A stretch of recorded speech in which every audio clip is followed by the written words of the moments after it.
who's going to be the next team into league play. Is it going to be Frontline? Is it going to be the Leftovers? We're about to find out with the commentary. It's Wave Punk and Final Carpet. Thanks so much, Axel Toss. Carpet, you want to hear some sad news? What's the sad news? Looking over here at the bracket, and FMW has knocked out the all-British, except for Flarky Rejects, in the lower bracket, and Doomsy's done. Like done? Done. They're done. They were just talking about Doomsy, and I was like, oh, I want to know where they are. I heard they got locked in the lower. Let's go check where they are. Oh, I don't know no. if I can take this news right now. Why don't you tell me this live on camera? Yeah, that's I can't cry in front of all these adoring fans. Doomsy, come sit on the desk with us, buddy. We have a place. You have a home here with us. Lay. We would lay love down. to. Just here, just right Whatever here with us. Whatever makes you comfortable, buddy.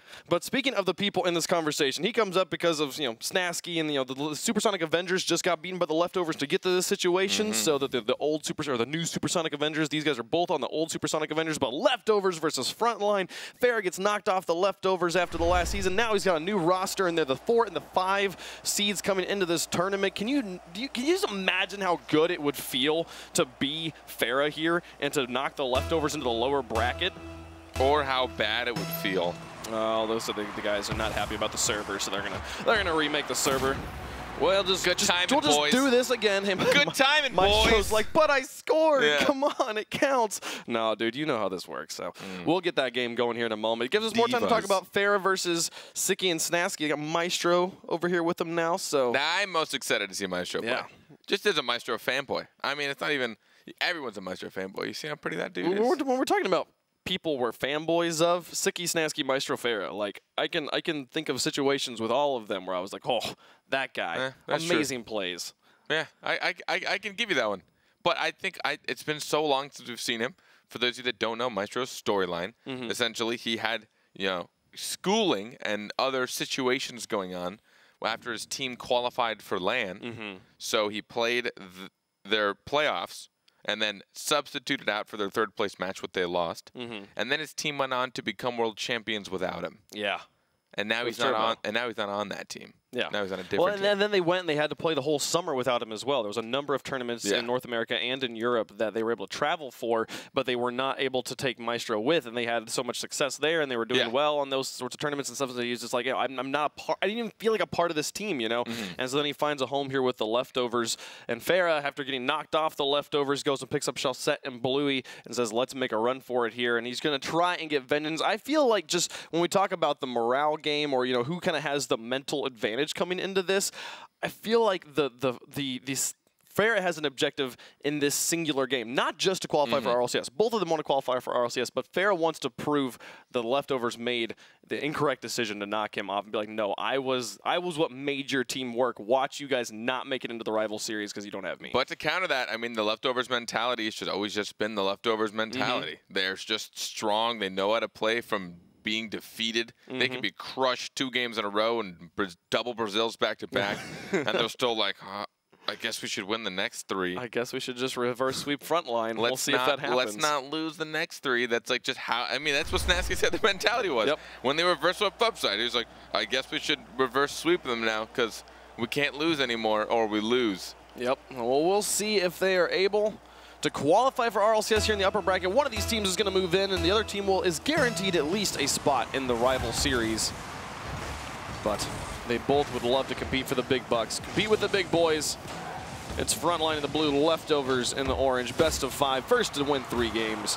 Qualifies for the championship series. A Demo and Maestro in net. Opened up some space by Farrah, but the immediate counter in the midfield means no shot even comes through. And so Sicky and Maestro there, a bit of a double commit. Open backfield here. Bluey's just got to knock this one down. Hits it with the soft side. Farrah tries to shoot, but Snasky slams the door, sends it away, and they'll go up onto offense. Still scoreless here in the first 30 seconds. But now you're going to watch them have to retreat quickly to defense. Farrah takes a good hard position on the line of the goal. Maestro in the corner, trying to pop it out. Chalsette's there first. Now Bluey airborne. Snasky to carry it over. Farrah now on the side, up the wall. Carrying it through the air to the pinch off of Sicky, his former teammate. Chalsette's up, drops it behind the defenders, but it's just a bit too wide.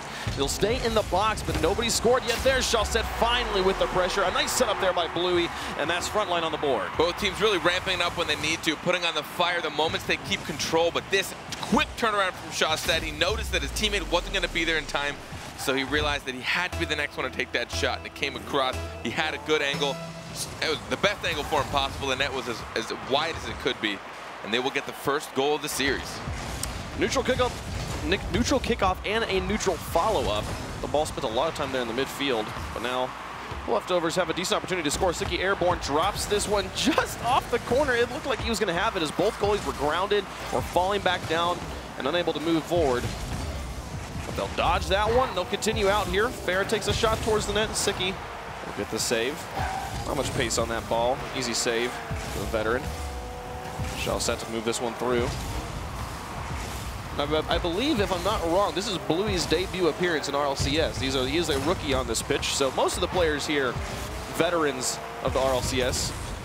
But Farah playing with the, in my mind, the rookie of the season for Season 3, Farah. Snasky getting quite the save there. A Savior medal already here, 2 minutes into the game for Snasky. Farah on the side there. Maestro underneath Bluey. What a play towards the net. It's high off the crossbar. Chalset and net was unable to go up, or maybe he just had the read. I knew it was going to be high, but still very dangerous situation just to let that ball go. Bluey in the corner trying to set it out for his teammates. Siki will move this one out. Maestro and Snasky not really sure if they want to follow it up, but Snasky will move up. Chalset over the top. And here comes Farah. And it'll be Maestro with the touch. Here at halftime. 1-0 in favor of Frontline in game number 1. There now, around. Gets demoed at the midfield. Fair in the corner. Siki will be able to set this one into the box, but no follow-up pressure from the leftovers, and Bluey will win the 50-50 of the midfield. That moves it all the way into the orange corner. Fair downfield. Shall set up towards the corner again. Bluey. This is the 50-50 game seems to be going pretty handily in Frontline's favor right now. They're able to keep some pretty consistent pressure here in the orange. A bit more methodical as they approach the ball as well, and you see them again, the two-man passing plays out of their half. They have to be careful and make sure that they're giving that up for reason. If you're going to give it up to your opponents, you have to make sure that you're ready for their counter clear, their counter attack. Ball in the orange corner again. The pressure from the midfield, moving it there from the front line. Bluey over the top. Open net just has to drop it down and in. Finally finding a hole in the rotation, and it's 2-0 for Frontline. And talk about a debut goal for Bluey here on the RLCS stage. You can hear him fluttering that boost all the way up to it and finding the tiniest of angles to try and sneak that down under the crossbar. Slams off the ground. He had the time and he took it. The meme last season started at the very beginning. Here he goes, something saucy. Can he do this? Over the top. That's right there, Snasky misses. Chalset just has to back up into it. What a goal, poor Snasky. He had it right there in front of him, but all set up by Bluey. If he was able to do it, you know, that would have been the moment. This made a different moment, that's for sure. Yeah. I don't know what kind, but it did something. They had a lot of faith that Bluey was going to be able to execute that, and that's the fear of the ceiling shots. You don't know when that second flip is coming. Everything else in this game you can kind of predict. All right, he has the flip. He has to do it now. Oh, he didn't do it yet. Now he's out of time. He can't do it. Yep. Ceiling flip is like just when. You're waiting for that moment, and everybody, you know, they gave the flip the respect. Ooh, that shot very close. But Snasky a bit wide, and Farah gets the save anyways. They'll send this one downfield. 50 seconds remaining. That third goal basically solidifying the victory of game 1 here for Frontline. It's the leftovers struggling to find any offense here. They've had some decent opportunities, but shut down by the defense. Nothing the defense couldn't handle. They have yet to score. Bluey going for the backwards double tap. I would have lost my mind if he'd pulled that off, but the pressure just continues here for Frontline. In the final 30 seconds, they'll put in a fourth one. Farah just doing it to Siki. The 1v1 skills coming out. Farah staring Siki down, knowing that he's not going to be able to come in from the right side of this, and just forced it all the way through. Siki would have had to wait a bit longer, but he wanted to make sure he either was up high enough in case he tried to put it above him, but also down low enough to try and block it, but his car ended up getting bodied out of the way, and it snuck underneath his wheels. Farah with probably the most notorious 1v1 outplays from Season 3 with the help of his teammates, able to get the ball past all 3 flipside players in week number 1. That's what got his name on the board, and those skills show up here against Sicky at the end of game number 1. Gonna be going here to Frontline. This battle, this grudge match between these former teammates with a spot in the final league on the line. They'll shut it down, and Frontline gets game 1. Well, what starts off as a grudge match could end up as a grudge slaughter. That was 4-0 in the first game.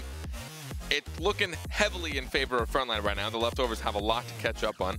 But again, feeler game. We see it every time. The first game is always like, is it truly, you know, how the rest of the series is going to go? Yep. So far today, yes, we're going with trends. But I'm not much of a trendsetter myself.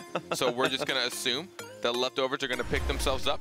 4-0 loss in Rocket League generally doesn't always mean a lot. Yeah. We've seen plenty of games just go from 4-0s in one direction to a 6-0 in the other direction to a tie game, especially and 1-1 in overtime. Yeah. Europe kind of like to, I don't know. It's like they give the game up. They're like, it's one of those things that happens in baseball too. Even when which is such a much more more refined league. You know, as far as how skilled all the players are at the top level, and you'll still have games where it's like 8-2, and then tomorrow they'll play a 1-1 game or something. Yeah. And it's interesting to note that we have all 8 of the top seeds still in the upper bracket. So we had 1 playing 8, and we started the day with 3 versus 6. Now we have 4v5, and the next one has to be 2v7 for our finals here. And you would expect when they're that close that we would have quite a tight matches, but so far it's just been sweeps. And even though this is the 4 versus the 5, honestly, it wouldn't surprise me if Frontline was able to do it again here and sweep it leftovers. You mentioned too, this is huge for Farah, and this could be what it takes to boil him up to really just help his team perform. And this is Bluey's debut performance. Yeah. Debut performance. Bluey's debut performance. It's a lot of syllables. Yeah. Is it though? I don't know. Your house is on fire. You can. There's the excuse. Yeah. Who knows if my house is still standing? Yep. You never know. Hashtag Burbank Fires. But yeah, I think Farah, one of the things I loved the most about Farah when we saw him at the LAN, he was one of the most animated rookies. Usually when people come in the very first time they're on stage, they're just thinking about playing. They're not thinking about the crowd. And when they get the win down there in the lower bracket, jumping up and trying to get the crowd pumped up, this guy plays like a veteran and obviously plays off of emotion too. And it would be so good to see him be able, he has to be so motivated here to beat Sicky and Snasky and prove that they made the wrong choice. And the thing to say about Bluey, the reason he hasn't played in RLCS up until now, I believe, is because of age. Yeah. So he's been sitting there knowing he has the skill, waiting and watching to prove himself. This isn't somebody who just finally grinded it out in the last few months and is able to break through. The dude's had the skill up until now. Now he can finally prove to us that he can do this. Yeah. So I think just between Farah's fire to be able to, show his old teammates that he's still got it, and Bluey just wanting to prove himself. Yeah. That alone. And I haven't even talked about Shawsett, who's a veteran of the RLCS. He's a player that we've seen here before. Yeah. I mean, and Shawsett has that magic of being a former Pashy teammate. Usually Pashy finds the diamonds in the roughs and just makes them into these amazing players. And sometimes they stick with him. Sometimes they'll go on and find other rosters. But I imagine Pashy sees his all of his old teammates, and he's like, they're all grown up. I'm so proud of them. Look where they're going.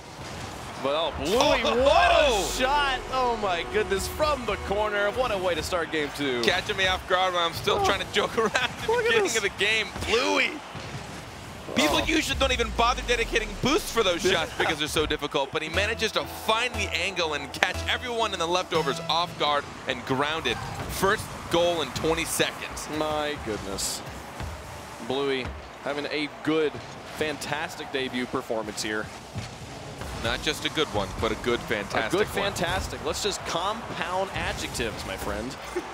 Maestro with a shot towards net. Shawsett will play it over to the side. And now Airborne looking for a transition downfield. Bluey's still up and in a possible cherry pick, but he'll rotate back. Oh, this is risky. Shawsett gets the clear to the side. If he had gotten anything else, he would have dropped right down in the box. And Maestro just lurking. He would have slammed it in and we'd have a tie game. I believe this is 5 unanswered goals so far. The leftovers yet to score in the series after getting shut out in game number 1. Make it 6. Drop it. Oh my goodness. Oh, the Bluey. Oh no! Bluey gets one given to him. Oh, that has to feel so bad for the leftovers. You can't blame yourself for this. That drop from Farah was incredible. Bluey wasn't even prepared. He didn't take the angle quite far enough. And it just, he just fell on it. There's nothing you can do. You've probably expended all your boost. You got no more jumps. You're just falling, and then you're like, really? Really? That's where the ball was? Thanks, Bluey. Appreciate it. Made me look silly on national internet TV. Farrell will get the boost starve in the corner. And also the demolition onto Snasky, just being a nuisance in the backfield here of the leftovers. This one will bounce off the backboard uncontested, but Maestro's got the read before Bluey can get there.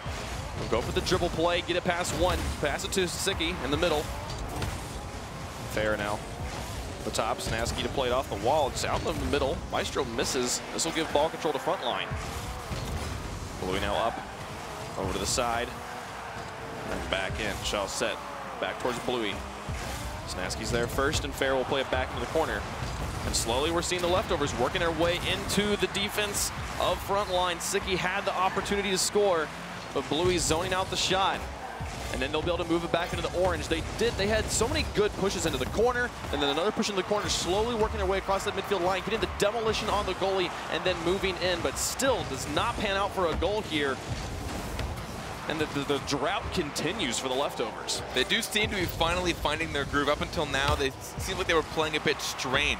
They hadn't fully figured out who should be going for what and who should be aggressing. This is a 1v2 situation for Shell Set. It goes past the side, and Maestro will score. So they drew the defenders, they drew the offenders out, and we had two players back in the net. And Shell Set just did his best to try and get there, but Maestro outplaying him, Goomba stomps him, it looks like possibly, and gets the first goal for leftovers. Yeah, it looked a little weird on my screen. I couldn't particularly figure out exactly how that interaction happened. I think Shell Set was just expecting something from Maestro sooner. He tried to flip a bit quicker, got there as quickly as he could. Can they finish this? Maestro will send it off to the side. Shell Set gets a dunk on the second touch off of kickoff. It will not result in a goal, and it'll be a one-goal game across halftime here in game two. The leftovers looking to tie up the series at a game apiece after dropping game one. Snasky airborne. Shell Set is there first. Maestro now towards the backboard. Fair to drop it onto Bluey's hood. He'll dribble this out. Good read from Sicky. Shell Set to the side. Now in net, looking for Farah upfield, possibly. He'll actually rotate back and let Bluey take it. The drop from Snasky will put it right in front of Shell Set, and he'll be able to continue this one on. Get it to the backboard, uncontested. The double tap will cross the net, but not go in. Will stay at a one-goal margin here, but Sicky wants to tie it up down the field, draws up two defenders. If Maestro can find Snasky in time, this could be a goal. But Snasky misses in the midfield. The defense was still loose. It looked like they had bumped each other, and the threat is still kind of there for the leftovers, but they're starting to lose their hold on this offense. The Shell Set gets another block and another 50-50. A bump from, I think that was Sicky on the side, on the net. Could have opened up another opportunity, but still just the shooting's not there for leftovers. At the moment, Frontline, they wanted to just gather up some boost. But I have to say, if you're going to miss a shot, I'd rather you miss that. They're making the opportunities. Missing a shot is a quick fix for them to just get their heads back in and make sure that they're putting things on target. Fair in the midfield. Bluey will try to dribble this one past. He'll pitch off. Go towards his teammate in net. Maestro will pick that one up off the hard clear, or the strong clear rather, from Shell Set. Fair to follow this one through, misses, and Snasky's able to wrap around the corner. Shell Set the clear to midfield. The demolition again. The setup is always there for leftovers, but only one goal to show for it in the series. Match. Trying to move this one forward. Snasky gets a shot. Two defenders. Can they make a final shot? They drew up so much of the defense, so much loose, and then Snasky even got the bump on Shell Set, but Maestro's shot was a bit wide, and with the final 30 seconds of game two underway, down by one, it's all up to the leftovers. Can they get the equalizer? They have to put everything in on this right now. What a save, 10 seconds. The countdown, they have it in the box, but Fair gets a solid clear downfield. Shell Set hangs back in net as Bluey rotates out for goal. They'll rotate back through, and it's up to Sicky. Can he keep it in the air? He's got to dribble this one out. Bluey can just kill it. Sicky gets the shot, but it goes wide. He had made it around the defense. He had baited them in, but could not get it into the net. And you said it at one point that, like, you know, the shooting is maybe a quick fix, but at the same time, if you never make the shot, it doesn't matter how perfectly you're dismantling this defense. And time again, the leftovers missed 7 shots, 5 of them saved, only 1 going in. Oh my goodness. I mean, that's just such a struggle. Yeah. Well, and just to kind of reiterate more on my point, essentially, if a team is making opportunities but just not able to make that final touch, I'd rather that than a team that can shoot all day but not actually make the opportunities, right? Yeah. So I think for them, it's just a matter of concentration. I mean, striking is just time in Rocket League, you just spend hours and hours and hours shooting from every angle possible to make sure they get there quickly, and concentration in the moment. Yeah. The moment you have to take that shot, are you concentrating on exactly where you want to put it? Are you touching it for a reason, or are you just smacking it because you know you might have goal right now? Yeah, yeah. And those are the two differences. Like, I want to hit it to the right top corner of this net, or I want to hit it at net because I think I'm going to score. Like, those are what you have to battle with. I think that the leftovers right now, and some of the, like they're going for the hard shots. They're going for the stronger shots that are more difficult to block, and maybe with how excellently they are dismantling the defense here, with getting it past one, having one be out of net, and then demolishing the guy who's in net. They've got the time to take the shots, to take the easy ones, if they just kind of slow it down and make sure it actually goes in the net. But at this point, losing game 1, losing game 2, we've had sweeps all day. Frontline could do it here. And how, man, what a statement Farah would make here with his new roster. Qualifying for the championship series in the upper bracket over the top of his old teammates. Can he do it in the sweep here? We'll find out. Leftovers going to have to do what we know them for, or what we knew them for in Season 3, the reverse sweep. But we've talked about that kind of all weekend long. Hasn't happened yet. Siki will try and wrap this one around. Maestro in to pick it up. They kind of get piled up, but Siki will rotate out to get the far boost. Move into net. Snaski moves this one upfield. Blue in the back, just taking his time, moves that one away. Notice how Bluey contested that to force that shot, turned around, and then waited for the weak touch. Forcing him, eliminating his solid touch opportunity. And on the pass, Chalsette's shot is a bit high. Snaski to Siki. The 50-50 from Fair will drop down. It's still in such a dangerous spot. Chalsette almost got the drive-by shot, but it doesn't go through. And this one a bit wide. It'll be Chalsette to clear it away. First minute will come and go scoreless in game 3. Now Bluey, after Chalsette, he's in the cheating position, but a bit too close to target and not close enough to his teammate. Siki to Snaski. The pass play is high. And Farah to move it now back downfield. Maestro in the corner. Try and buy time for a bit more defense before Frontline puts the pressure on. They're giving space. I'll allow Farah to pick this one up. He gets a bit bumped to midfield, but he's still got some decent ball control past another. It's just Siki and net. The soft touch to the side. Maestro flips, and Chalsette will pick it up in the corner. Can he set it out to a teammate? Bluey's lurking in the midfield. Takes it up high. Can Farah get there? He's so close to drop it softly. Upper 90. Farah strikes. Look at this pass. The second touch. Chalsette trying to get around Maestro. Bluey, he didn't even jump. Oh, man. He just perfectly placed his car underneath that ball, and Farah with the hard angle. They are playing so well. Frontline. What a team. What a team.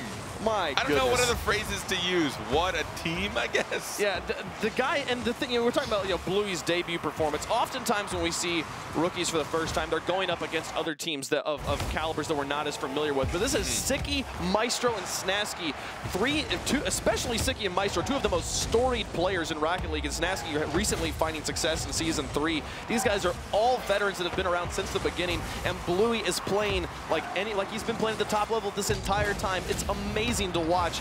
And right now with the 1-goal lead coming up on halftime here in game 3, if they hold on to this, they've been in the lead the entire series. Not once has Leftovers had this. And these guys, my goodness, the Leftovers are making this run hard for themselves. Yeah. Frontline's brow is nice and dry. I'm sure they're not sweating this too hard. Yeah. But right now, Leftovers have a lot to almost reprove to themselves right now.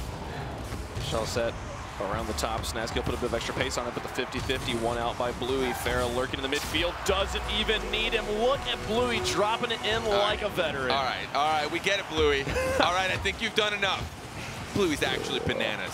What is that? That's amazing. What is that? This dude is nuts. What is happening? I've seen this guy play a lot, but what a day to show up, man. It's got to be that bubbly decal, dude. Yeah, totally the decal. It's totally the decal. Let's not give Bluey any credit.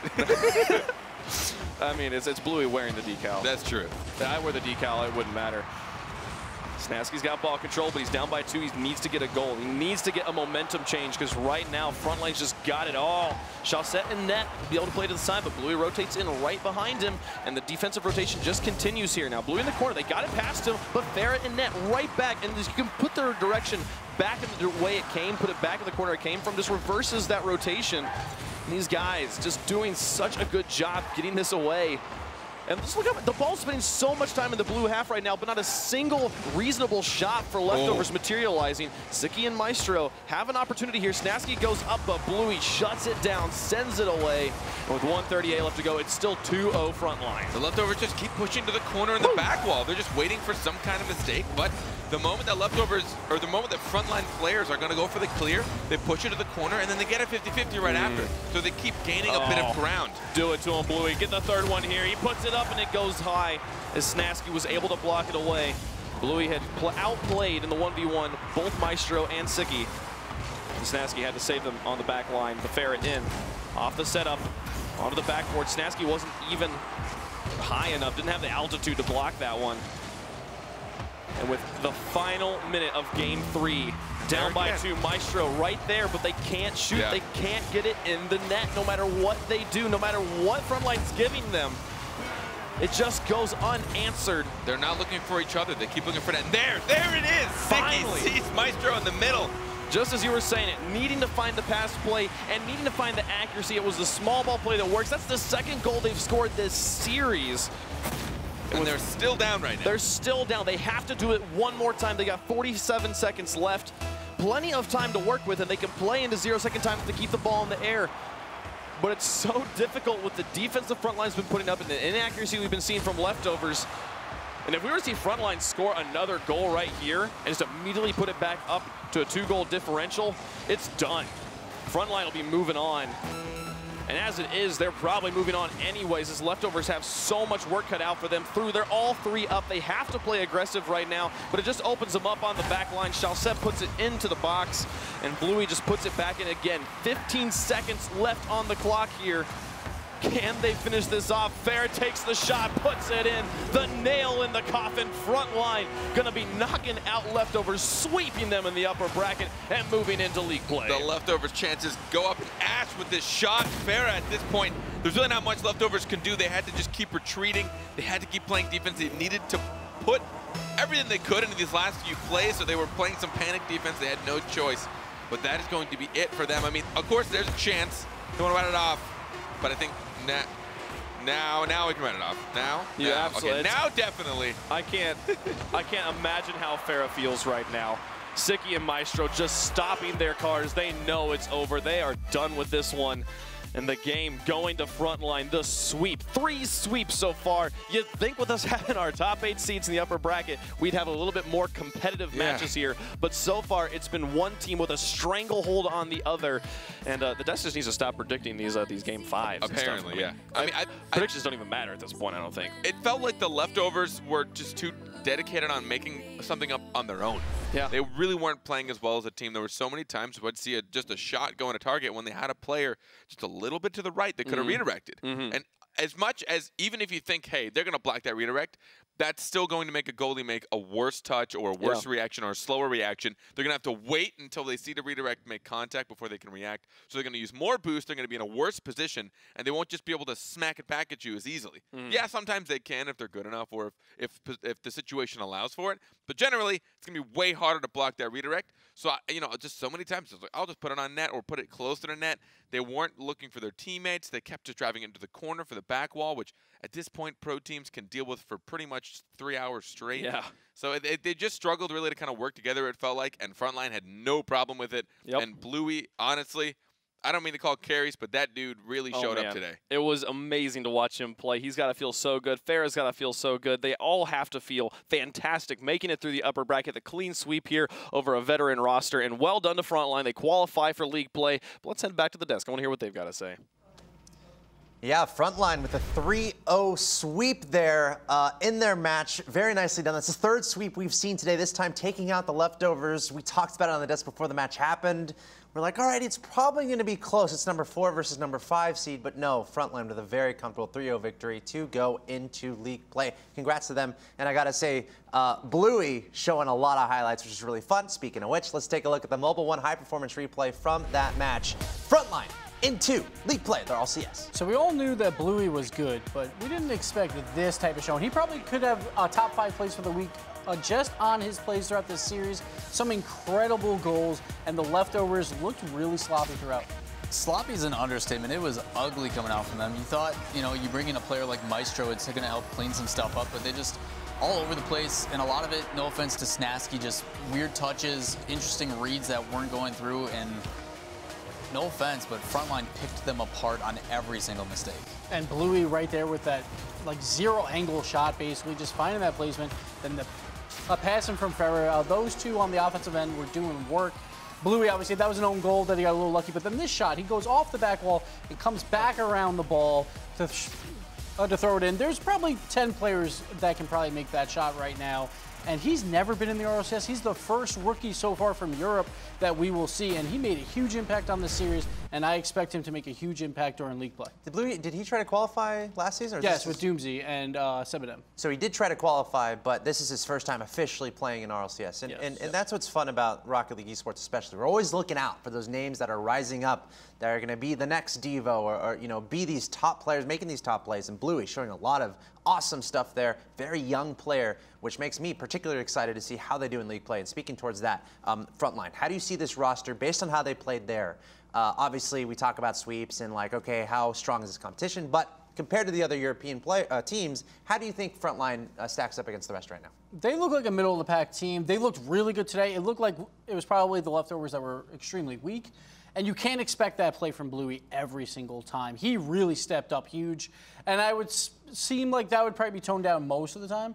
And I worry, I have to say, Lola, I worry about Bluey on the orange team. You know, he loves his blue team, but orange team could be a little rough, so he's got to play half his games there, so it could be rough. Yeah, I did mention as well as that last series, like, before we went into it, how the leftovers came out really strong in that rival series week. I forgot to mention that they also lost the 8 consecutive games after they won their first series too. So they've got some problems they need to fix, to say the least. As for Frontline, I don't think they're going to look that strong every single time, simply because there are going to be other teams that are up there that are going to be able to contest them. And that was the big difference of that series, is their assist play. Everybody was involved. Everybody was helping out. Someone on higher up teams may be able to stop that. So we'll see. I'm curious. I mean, they're looking good. Yeah. They looked really good in that series. Again, a 3-0 sweep for Frontline. They're going to be in league play, which again starts next week. Europe play starts on Sunday, 9 a.m. Every Sunday, 9 a.m. Pacific. Again, North America play is noon Pacific. Thanks for sticking around. We got more matches coming your way. One more matchup coming here to decide an RLCS spot before we go into 2 more matches for rival spots and then back to the RLCS spots at stake. So that being said, Excel, Gale Force, and Frontline, they're in. Those are the winners of our first 3 matches. All sweeps of the day. Next up, we have Mocket going up against Endpoint. It's going to be your next match on stream again. The winner goes to RLCS. The loser drops to the lower bracket. Stay tuned.